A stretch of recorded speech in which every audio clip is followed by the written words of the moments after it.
Hi hello అందరికీ నమస్కారం. Devotional page ఛానల్కి స్వాగతం. ఉగాది రోజు ఏ మంత్రాలు జపిస్తే మనకి మంచి జరుగుతుందో ఇప్పుడు ఈ వీడియోలో తెలుసుకుందాం. ఈరోజు మీరు పూజ సమయంలో లేదా పూజ ముగించుకున్నాక ఓం నమో భగవతే వాసుదేవాయ నమః, ఓం నమో నారాయణాయ నమః అనే మంత్రాన్ని 21 సార్లు జపించండి. మీ జీవితంలో ఉన్న అన్ని కష్టాలు తొలగిపోయి మీకు మంచి ఫలితం ఉంటుంది.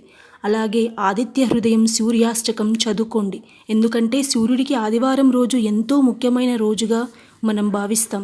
కాబట్టి సూర్య భగవానునికి సంబంధించిన ఆదిత్య హృదయం సూర్యాష్టకం చదువుకుంటే మీకు మీ కుటుంబంపై ఉన్న నెగిటివ్ ఎనర్జీ, నరదిష్టి ఇలాంటివన్నీ మీ దరిదాపుల్లో కూడా రావు.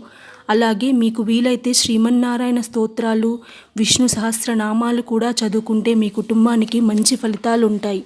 అలాగే వెంకటేశ్వర స్వామి నామాలు, స్తోత్రాలు కూడా చదువుకోండి. మీకు మీ కుటుంబానికి ఉగాది శుభాకాంక్షలు.